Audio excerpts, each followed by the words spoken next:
Okay so बेटा आज हमारे पास हम लोग पास पेपर्स कर रहे हैं एएस लेवल का। आप अटेम्प्ट देख लें। ये है हमारे पास सिलेबस कोड 9708 मई जून 21 पेपर 23। ठीक है, 2021 का ये पेपर है हमारे पास।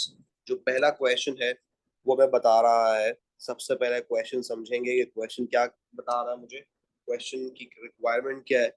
Market research has estimated that the cross elasticity of demand for hotels in Barbados with respect to the price of flights to Barbados is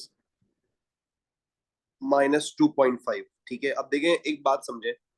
आपको पता है कि यार ये बोल रहा है एक्स ई डी के बारे में बात कर रहा है, जो कि है 2.5 माइनस। माइनस का मतलब होता है नेगेटिव रिलेशन, और नेगेटिव रिलेशन होता है, हमें दिमाग में आ जाना चाहिए, कॉम्प्लीमेंट्स। क्योंकि जो है कॉम्प्लीमेंट्स का ही हमारे पास नेगेटिव रिलेशन होता था, अगर आप लोगों को याद हो तो। नेक्स्ट मेरे पास वो मुझे ये बता रहा है and that the cross elasticity of demand for flights to Antigua. अब एंटीगा की बात कर लेते हैं। with respect to the price of flights to Barbados is plus 0.5। यानी ये बोल रहा है कि यहाँ पर पहले डिस्टिंग्विश करने के लिए एक लाइन क्रिएट कर लेंगे और फिर उसको बताएंगे कि एक्स ई डी जो है वो है 0.5। मतलब बात हो रही है सब्स्टिट्यूट्स की। अब किस तरीके से पता चले सब्स्टिट्यूट्स की बात कहाँ हो रही, कॉम्प्लीमेंट्स की बात कहाँ हो रही। तो सबसे पहले जब भी पॉजिटिव वैल्यू आती है तो पॉजिटिव रिलेशन होता है, ठीक है ना। यहाँ पर जब हमारे पास पॉजिटिव रिलेशन है तो आपके दिमाग में आ जाना चाहिए था कि यार जब प्राइस ऑफ कोक बढ़ती थी तो क्वांटिटी ऑफ पेप्सी भी बढ़ती थी, पॉजिटिव रिलेशन। ठीक है, और यहाँ पर इसने हमें जो बताया हुआ है ना, अगर आप नोट करें तो इसने कहा हुआ है एंटीगा की फ्लाइट, ये आ गया एंटीगा की फ्लाइट, और ये कह रहा है बारबेडोस की फ्लाइट। ठीक है, दोनों के बारे में बात कर रहा है। ये दोनों क्या है, या तो मैं बारबेडोस जाऊं या मैं एंटीगा जाऊं, सब्स्टिट्यूट्स हो गए। अब अगर ऊपर देखें, ऊपर ही सब्स्टिट्यूट की बात नहीं कर रहा है इसने, ऊपर क्या कहा है, demand for hotels and the price of flight to Barbados, यानी price of one good and quantity of another. ठीक है, वही वाली बात आ गई। और ये देखो ये कह रहा है होटल्स और फ्लाइट की बात कर रहा है, तो ये कॉम्प्लीमेंट्स एंड जॉइंटली डिमांडेड। भाई जाहिर सी बात है फ्लाइट की डिमांड बढ़ेगी, होटल्स की भी डिमांड बढ़ेगी ना, ऑब्वियस है। तो ये मेरे पास एक बेसिक सा क्वेश्चन था, उसको मैंने समझ लिया। अब ये आगे मुझे कह रहा है explain what is meant by cross elasticity of demand, यानी मुझे एक्सईडी की डेफिनेशन का पता होना चाहिए। मैं इसको मार्क कर लूंगा। ये सबसे पहले मुझसे पूछ रहा है क्रॉस इलास्टिसिटी ऑफ डिमांड का मतलब क्या होता है, and what these value mean in terms of the effect of change in price of flights to Barbados on the demand for hotels in Barbados and the demand for flights to Antigua। यानी ये कहना ये चाह रहा है कि अगर हमारे पास changes in price of flight आ जाए, ठीक है ना, तो उससे demand for hotels in Barbados पे क्या फर्क पड़ेगा और demand for flights to Antigua पर क्या फर्क पड़ेगा। तो जरा इस क्वेश्चन को इन डेप्थ समझ लेते हैं। क्वेश्चन ये मेरे पास नीचे जगह है तो मैं वहीं पर इसका क्वेश्चन नंबर डाल दूंगा। ये मेरे पास क्वेश्चन नंबर 2 का पार्ट ए। ठीक है, ये आ जाएगा मेरे पास, मैं हेडिंग डाल लेता हूँ क्वेश्चन नंबर 2 पार्ट ए 1। ठीक है,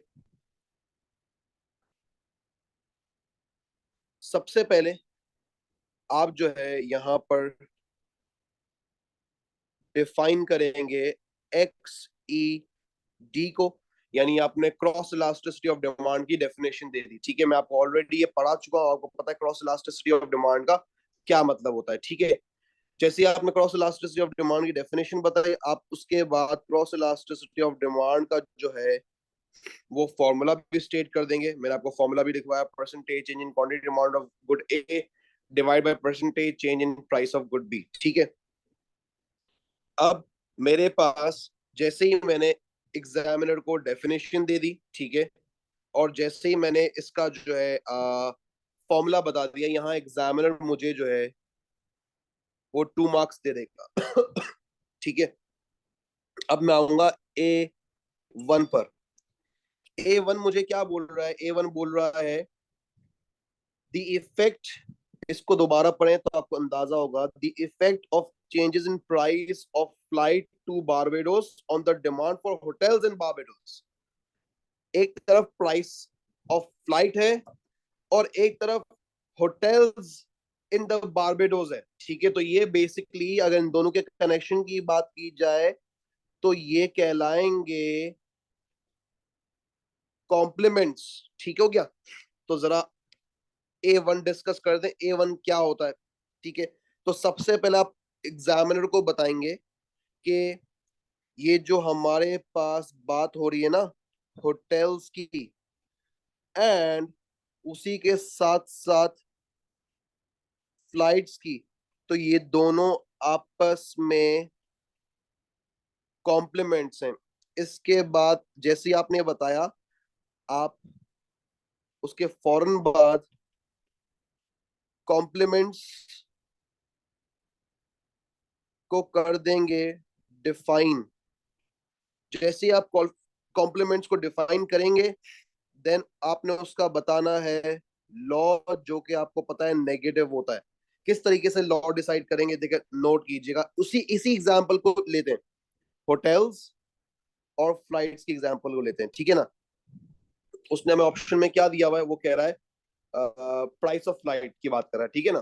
तो अगर मेरे पास, मैं इसको इन डेप्थ समझने की कोशिश करूं कि प्राइस ऑफ फ्लाइट्स अगर बढ़ जाएगी, ठीक है, तो ऑब्वियस से लोग फ्लाइट्स में कम ट्रेवल करेंगे ना। ठीक है, तो जिसकी वजह से demand for hotels in Barbados क्या हो जाएगी? कम हो जाएगी। ये मैं लिख दूंगा कि quantity demand of hotels in Barbados कम हो जाएगी। आपको पता चल गया किस तरीके से नेगेटिव रिलेशंस की नेगेटिव वैल्यू आएगी। ठीक है, ये आपने बताया, और इस लॉ को आप करेंगे एग्जामिनर को एक्सप्लेन कि यार जब हमारे पास लोग देखेंगे कि फ्लाइट्स महंगी हो गई हैं, तो वो जाहिर सी बात है प्रेफर नहीं करेंगे ना ट्रैवल करना। भाई बारबेडोस की फ्लाइट्स महंगी हो गई हैं, अब मैं क्यों बारबेडोस जाऊं? मैं उसके ऑप्शंस की तरफ जाऊंगा, ठीक है ना, मैं उसके सब्सटीट्यूट्स की तरफ जाऊंगा, तो जिसकी वजह से जो demand of hotels in Barbados है वो भी गिर जाएगी। और जैसे ही मैंने ये बता दिया एग्जामिनर को, तो मैं जो है अपने पास बेटा इसकी कॉम्प्लीमेंट्स की डायग्राम बना लूंगा। आपको पता है कॉम्प्लीमेंट्स की डायग्राम जो है वो डाउनवर्ड स्लोपिंग बनती है नेगेटिव रिलेशन की वजह से। ठीक है,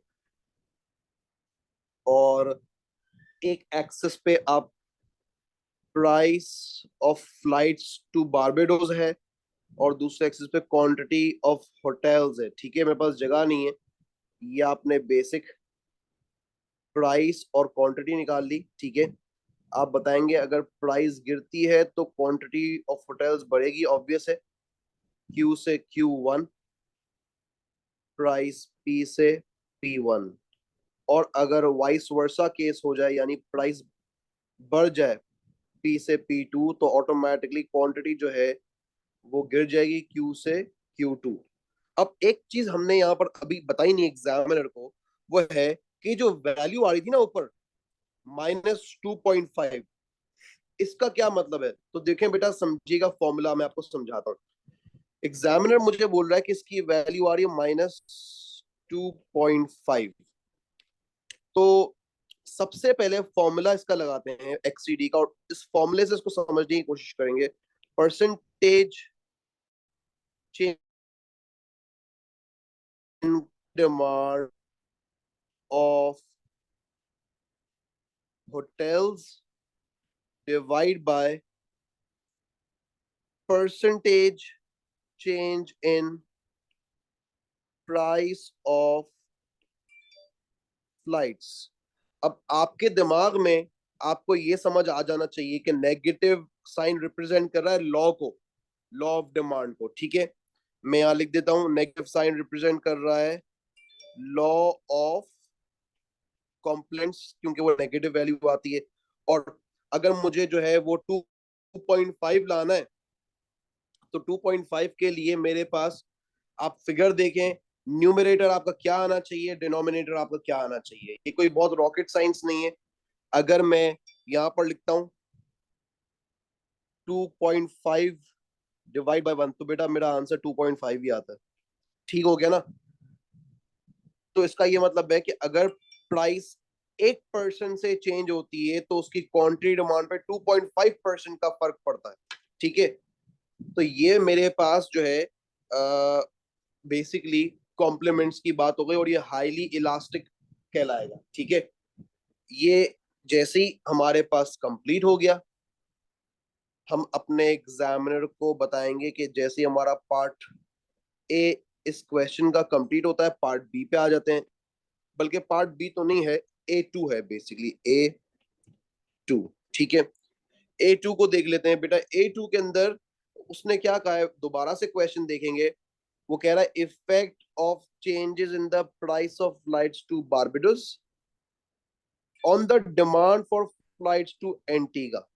ठीक है, ये हो रहा है यहाँ पर। अब ये दोनों जो है आपस में, दोनों तरफ क्या है, फ्लाइट से, तो उसका क्या मतलब है, सब्स्टिट्यूट्स की बात हो गई। और सब्स्टिट्यूट्स की वैल्यू उसने मुझे पॉजिटिव 0.5 बताई हुई है। तो यहाँ पर अब मुझे एक्सीडी एक्सप्लेन करने की जरूरत नहीं है, मैं एक्सीडी ऑलरेडी बता चुका हूँ। मैं डायरेक्ट एग्जामिनर को यहाँ पर जिस स्टार्ट करते हैं, मैं सबसे पहले बताऊंगा कि एक तरफ है हमारे पास फ्लाइट्स टू बारबेडोस, एंड एक तरफ है हमारे पास फ्लाइट्स टू एंटीगा। ठीक है, तो ये दोनों आपस में क्या है, मैं एग्जामिनर को बताऊंगा, ये दोनों आपस में सब्स्टिट्यूट्स है। ठीक है, इसके बाद मैं सब्स्टिट्यूट्स को कर दूंगा डिफाइन। जैसे ही डिफाइन किया, उसके बाद मैं बता दूंगा लॉ। लॉ उसी तरह बताना है जिस तरह मैंने आपको अभी समझाया, कि अगर प्राइस ऑफ फ्लाइट्स टू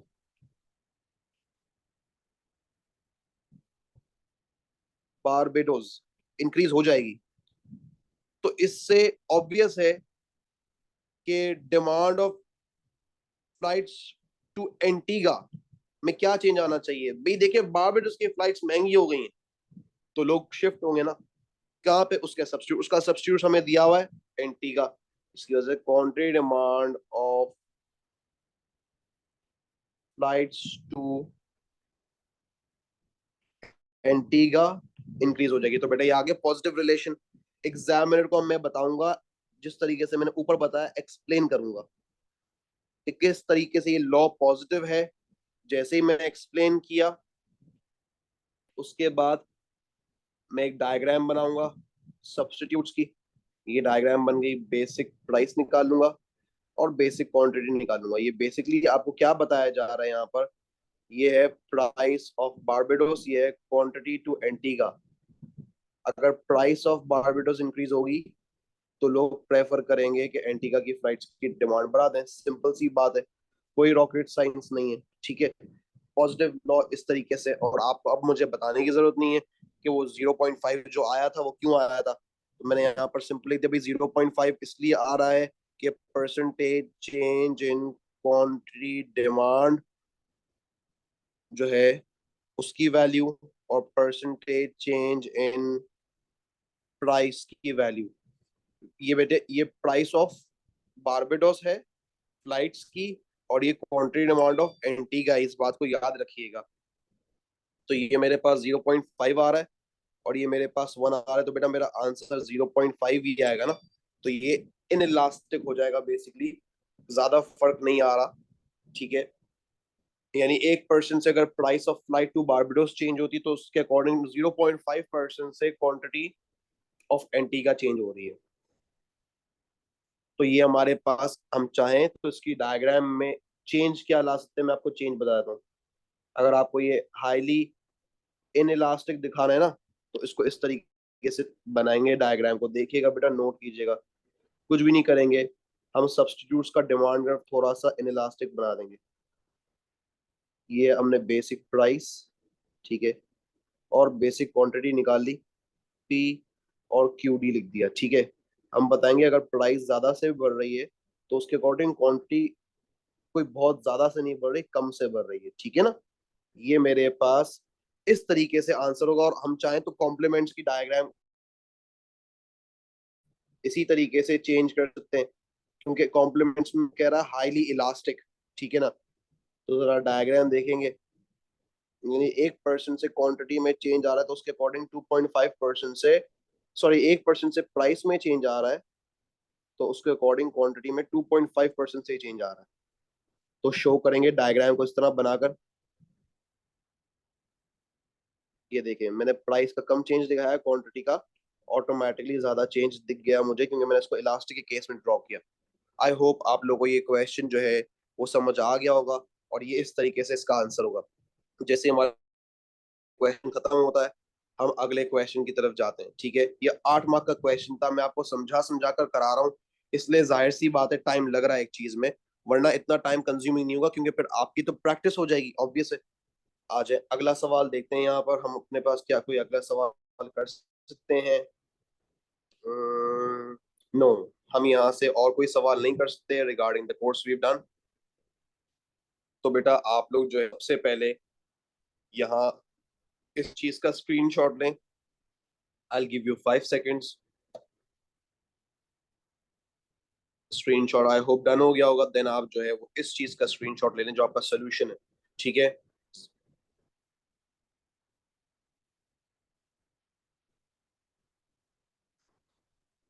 अब हमारे पास, हम अगला पेपर खोल लेंगे, ठीक है, अगला पेपर स्टार्ट करते हैं।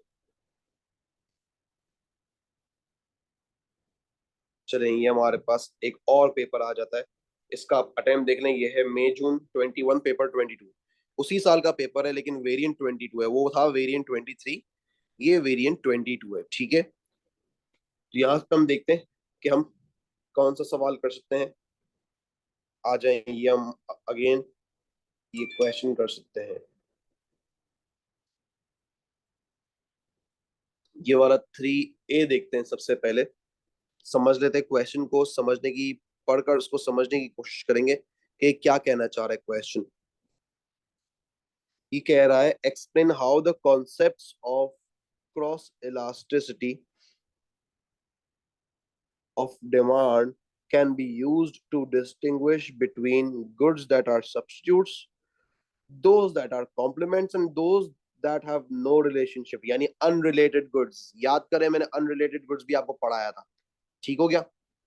तो इस ये तो बहुत, इसकी तो मार्किंग स्कीम सबसे ज्यादा आसान होगी, ठीक है ना, जो मैं आपको लिख कर दे रहा हूँ बेसिकली। फिर आप चाहे इसकी मार्किंग स्कीम चेक कर लें, कोई इशू नहीं है, ठीक है। स्टार्ट करते हैं।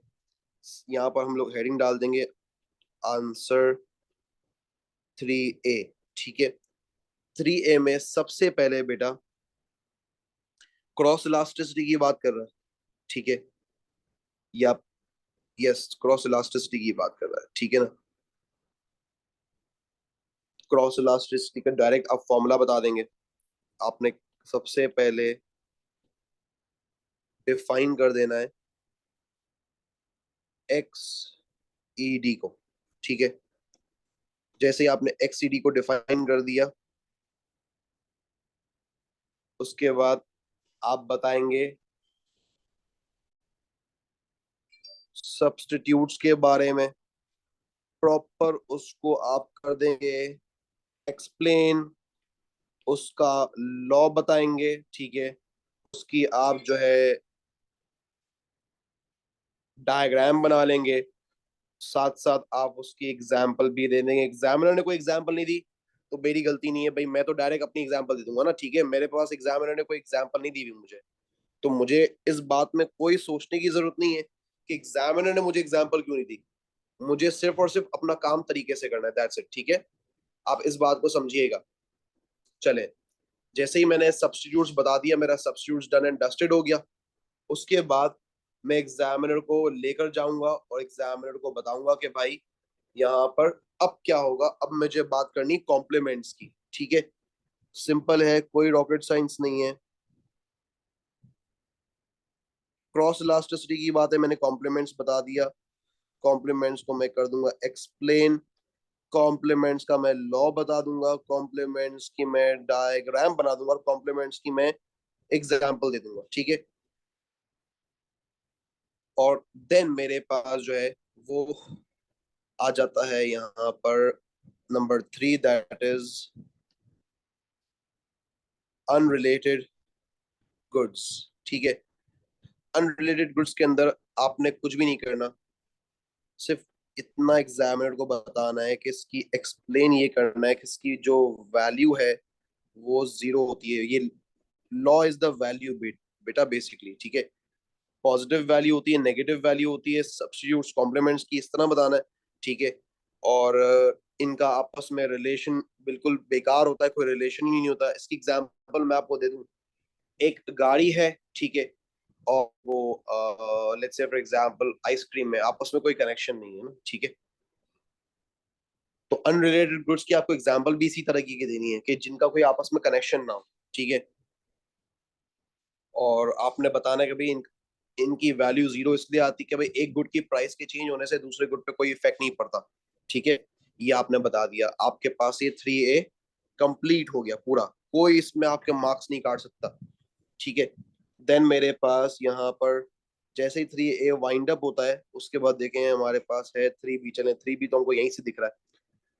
3B क्या बोल रहा है मुझे? 3B मुझे बोल रहा है an economy is experiencing a fall in average incomes during a severe recession, यानी इकोनॉमिक नेगेटिव ग्रोथ हो रही है, इकोनॉमी की सिचुएशन खराब हो रही है। ठीक है ना, discuss the extent to which the concepts of income elasticity of demand and price elasticity of demand might be useful to an entrepreneur in this economy and consider which were useful।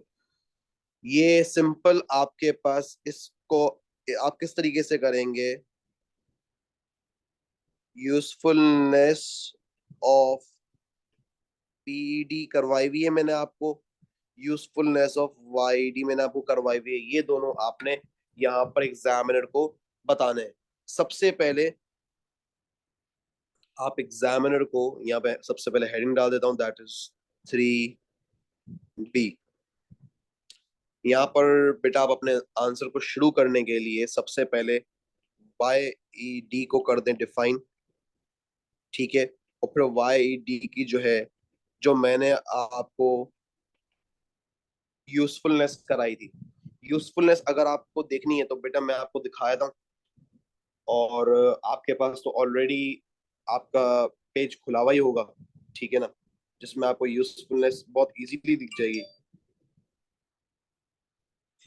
ये तो consumer surplus था, ये cross elasticity of demand, और ये आपकी आ गई usefulness of वाईडी। ठीक है, ये यूजफुलनेस ऑफ वाईडी थी, तो आपको ये याद होनी चाहिए। ठीक है, कि किस तरीके से हम वाईडी की इंफॉर्मेशन को यूज करके एक एंटरप्रेन्योर फायदा उठा सकता है। और फिर अगर आप बात करते हैं पीईडी की यूजफुलनेस की, तो बेटा पीईडी की यूजफुलनेस मैं आपको साइड बाय साइड करा रहा था। यूजफुलनेस पीईडी का मतलब होता है प्राइसिंग स्ट्रैटेजी क्या हो। ठीक है, क्या प्राइस डिसाइड करें एक गुड की, तो हमने यहाँ पर ये देखें सीखा था ये चीज इन इलास्टिक के केस में, और इलास्टिक के केस में ये सीखा था in order to increase revenue and in order to increase profit. ठीक है, आ जाए आप, आई होप आप लोगों को याद होगा ये। जैसे ये कंप्लीट हुआ, दोबारा से हम अपना पेपर खोल लेंगे। तो मैं अब यहाँ पर एक्सप्लेन नहीं कर रहा कि किस तरीके से वाईडी की यूजफुलनेस मेरे काम आ सकती है। सही है, आपको पता है कि बेसिकली किस तरीके से वाईडी की यूजफुलनेस भाई फोरकास्टिंग हो जाती है ना। आपको जो लिखवाया था किस तरीके से गुड की प्राइस चार्ज की जाए, फोरकास्ट करेंगे भाई डिमांड क्या है। ठीक है ना, फोरकास्ट करेंगे कि भाई किस गुड की डिमांड हो रही है, फोरकास्ट करेंगे कि यार नॉर्मल गुड्स की डिमांड है, इंफीरियर गुड्स की डिमांड है, ठीक है। अब प्रॉब्लम ये है यहाँ पर कि इनकम तो गिर रही है ना, तो उसने एग्जामिनर ने बता दिया आपको कि इनकम गिर रही है, ठीक है। तो इनकम के गिरने पर एक एंटरप्रेन्योर को क्या करना चाहिए, ठीक है ना। एक एंटरप्रेन्योर किस तरीके से पैसा कमा सकता है, इंफीरियर गुड्स प्रोड्यूस करना शुरू कर दे। ऑब्वियस है कि उसके केस में तो फिर डिमांड बढ़ जाएगी, ठीक है। फोरकास्ट करेगा, प्रेडिक्ट करेगा, ठीक है, प्रॉफिट कमाने के लिए वर्किंग करेगा। देन दूसरी चीज, पूरी आपने यूजफुलनेस को यहाँ पर एक्सप्लेन करना है, और उसके बाद आपके पास बेटा आ जाती है यूजफुलनेस ऑफ वाईडी के बाद यूजफुलनेस ऑफ पीईडी। यहाँ पर लिख दूंगा मैं पीईडी। आपने सबसे पहले सिंपल कुछ नहीं किया, आपने डिफाइन कर दिया, ठीक है, और कुछ भी नहीं करेंगे आप। अब जैसे ही आपने डिफाइन कर दिया ना पीईडी, तो अब आप बताएं कि किस तरीके से एक एंटरप्रेन्योर इनकम के कम होने पर रिस्पॉन्ड करेगा, ठीक है। दूसरी चीज ये कि यहाँ पर उसे पता चल जाएगा भाई प्राइसिंग, ये मैं लिख देता हूँ बेटा, प्राइसिंग स्ट्रैटेजी क्या लगाए, वो किस गुड की क्या प्राइस चार्ज करे। The usefulness of PD to an entrepreneur when incomes are falling, ठीक है।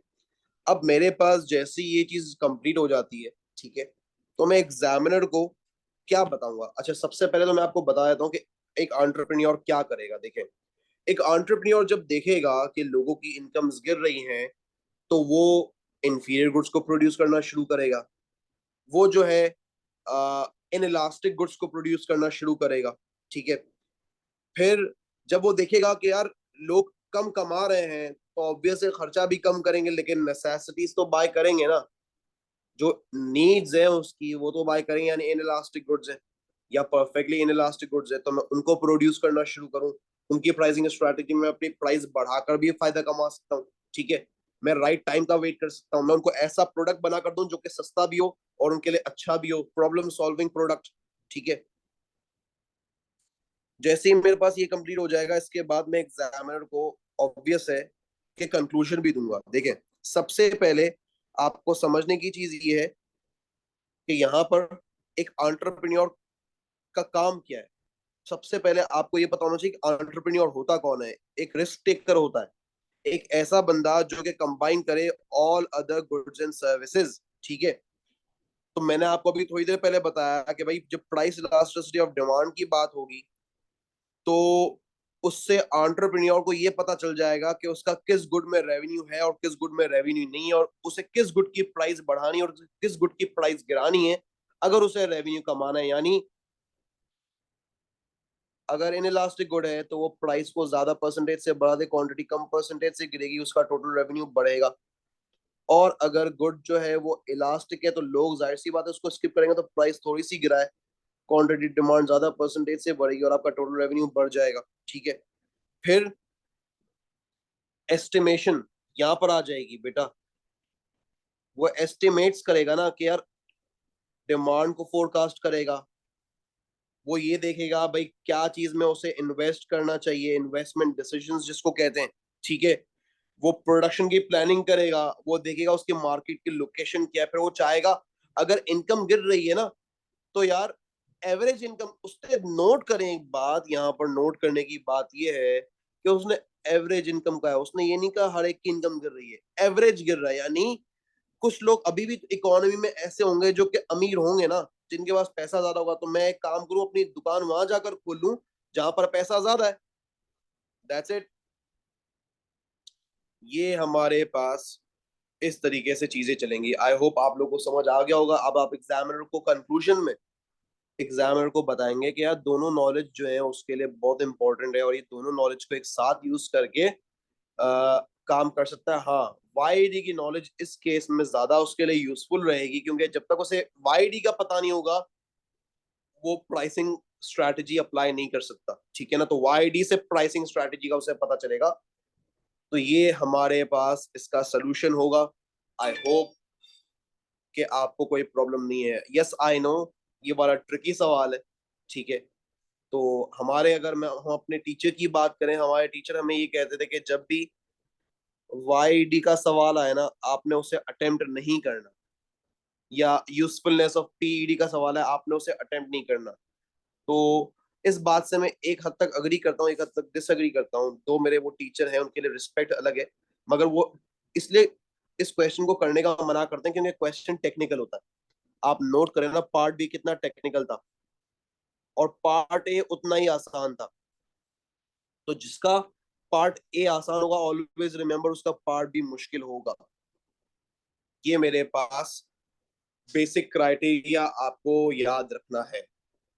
चले भाई, अब आगे बढ़ते हैं, अगले क्वेश्चन को डिस्कस कर लेते हैं। यहाँ पर और कोई तो क्वेश्चन है नहीं, तो जरा अगला पेपर खोल लेते हैं हमारे पास। अरे आई एम सॉरी बेटा, आप लोगों ने स्क्रीनशॉट नहीं लिए होंगे, स्क्रीनशॉट्स ले लें बेटा।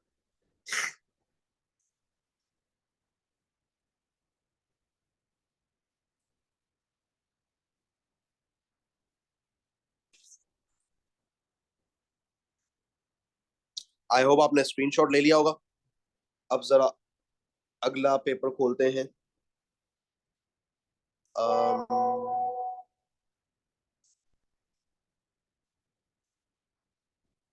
अगला पेपर आपका ये रहा, ठीक है। चले,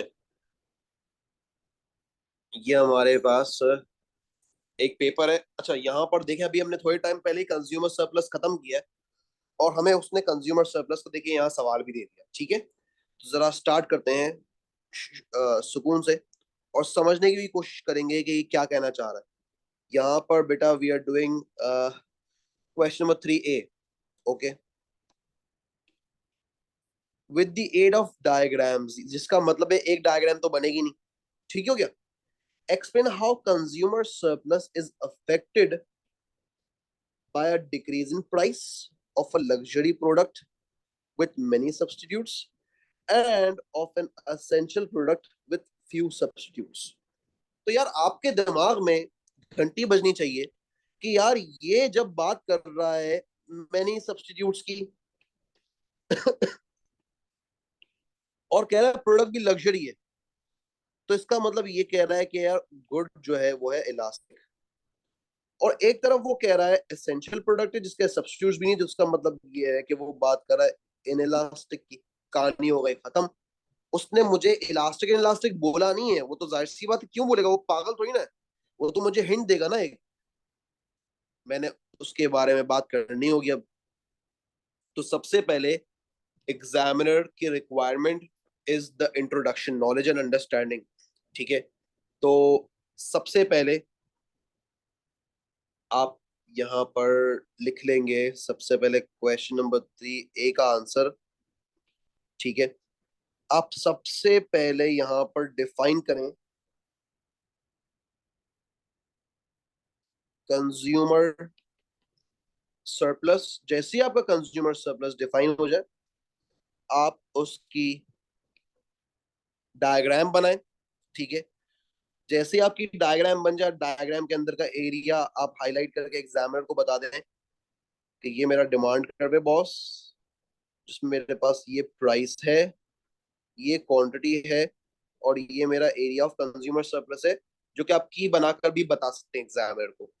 जैसे ही आपके पास ये चीज कंप्लीट हो गई, आप आएंगे इसके पहले पार्ट पर जिसमें वो कह रहा है कि अगर प्राइस डिक्रीज हो जाए, ठीक है, a decrease in the price of luxury product, ठीक हो गया।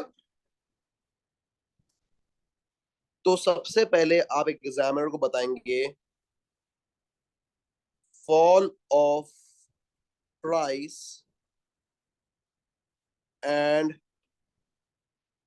Change of consumer surplus depends on elasticity, ठीक हो गया। और फिर आप एग्जामिनर को सुकून से बताएंगे कि अगर मेरे पास मैं बात करता हूं इलास्टिक की, ठीक है, In case of luxury product with many substitutes, PDV will be elastic. We know that. We need to explain examiner कि इलास्टिक की आपने यहाँ पर डेफिनेशन दी, बताया कि ये प्रोडक्ट जो है वो लग्जरी भी होते हैं, इसके हमारे पास सब्स्टिट्यूट्स भी ज्यादा होते हैं। अगर ये नहीं बताएंगे एग्जामिनर को कुछ पता नहीं चलेगा। और इसके बाद आपने बनानी है डायग्राम जिसमें आप प्राइस का रिडक्शन शो करेंगे। जैसे ही आपका ये कंप्लीट हुआ, आप इसके बाद नेक्स्ट पार्ट जो कि एसेंशियल प्रोडक्ट की बात कर रहा है, जिसका मतलब ये हो गया, हम बात करेंगे इनइलास्टिक की। एग्जामिनर को बताएंगे इसकी डेफिनेशन क्या होती है, एग्जामिनर को बताएंगे कि ये मेरे पास एसेंशियल प्रोडक्ट होता है, पहली चीज। और साथ साथ इसके मेरे पास जो है वो सब्स्टिट्यूट्स भी कम होते हैं। ठीक हो गया। अब आप एग्जामिनर को वही तरीका कार है बेटा, तरीका बिल्कुल कोई चेंज नहीं है आपके वे में। आपने यहाँ पर बनानी है डायग्राम जिसके अंदर आप जो है वो प्राइसेस को रिड्यूस करके दिखाएं। मैं दोनों केसेस में डायग्राम बनाता हूँ बेटा। डायग्राम इलास्टिक की बनेगी, कोई इक्विलिब्रियम नहीं होगा। ये आपके पास इलास्टिक डिमांड बन रहा है,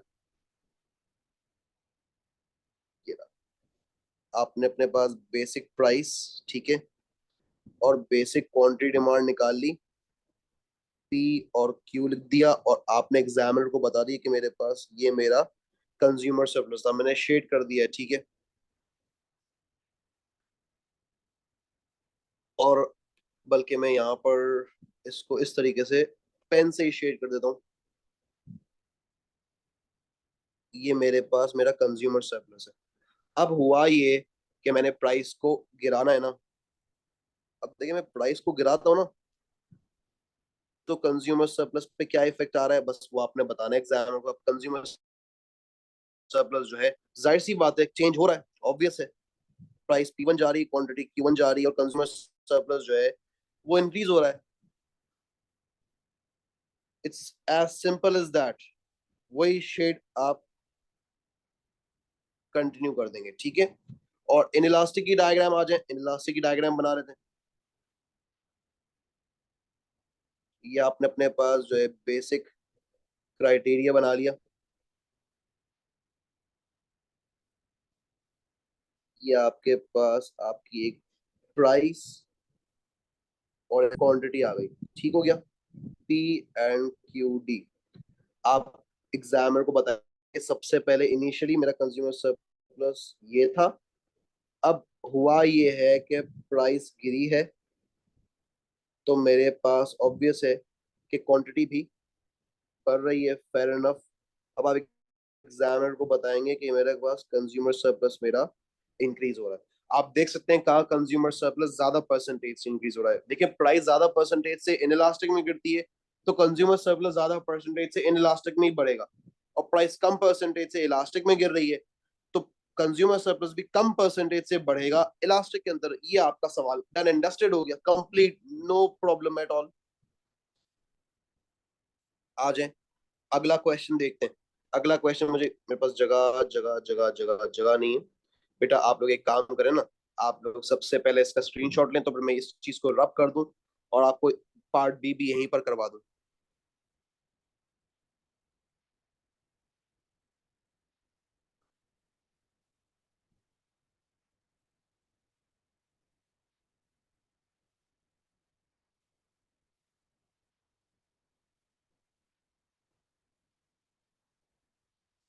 आई होप आप लोगों ने स्क्रीनशॉट ले लिया होगा बेटा। एक आप लोगों से एक मुझे जो है वो डिस्कशन करनी है।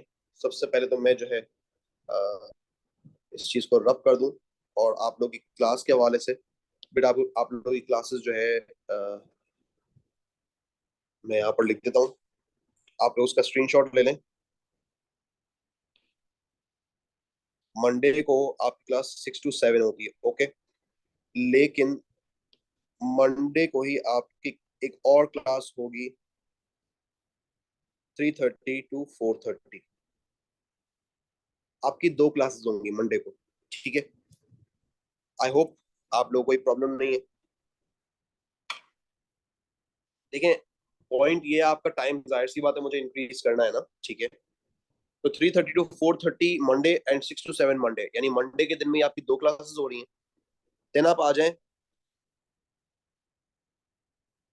वेडनेसडे पर, जो कि आपकी क्लास 6 to 7 ही होती है, राइट। अगर हम यहाँ पर 6 to 7 पढ़ते हैं और साथ साथ वेंसडे को ही हमारी क्लास 3:30 to 4:30 लग जाती है, तो ये जो 2 क्लासेस है ना आपकी, नोट कीजिएगा, ये दोनों क्लासेस आपकी एक्स्ट्रा है, ठीक है। ये आपके पास आपकी लाइन अप हो जाएंगी, तो हमारे पास ये आपकी क्लास बन जाती है। मुझे लगता नहीं कि किसी को इस टाइम में प्रॉब्लम होगा, जिसको प्रॉब्लम हो वो मुझसे पर्सनली बात कर सकता है। लेकिन देखें, कोशिश करें आपको प्रॉब्लम ना हो, क्योंकि मैं आपके लिए जब एक कोशिश कर रहा हूँ टाइम निकालने की, तो यार आप लोग भी कोशिश करें।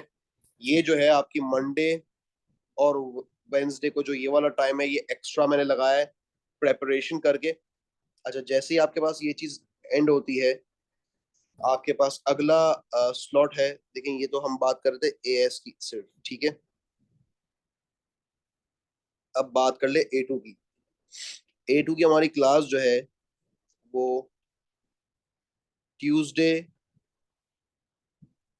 1:30 to 2:30 होती है, ठीक है। और थर्सडे को 11:30 till 12:30 होती है। बेटा ये मैं आपके 2 टाइमिंग्स के अलावा आपका ए टू का टाइम भी इंक्रीज कर रहा हूँ, ठीक है। तो ए टू के टाइम जो है वो आपके जाएंगे Friday, that is 4:30 till 5:30, and Saturday आपका जाएगा टाइम 7 till 8। ये 4 क्लासेस हैं जिनमें से आपकी 3 क्लासेस हो रही होंगी। हो सकता है मैं इन 2 टाइम में किसी एक टाइम को हटा दूं और आपकी 3 क्लासेस यहाँ पर कंप्लीटली होती रहे, ठीक है। तो ये आपका तरीका बन रहा है बेटा, इसका स्क्रीनशॉट ले लें, और प्रॉब्लम है तो मुझे पर्सनली मैसेज कर दें, ठीक है। I am just gonna end the meeting right now. Till then take care, good bye.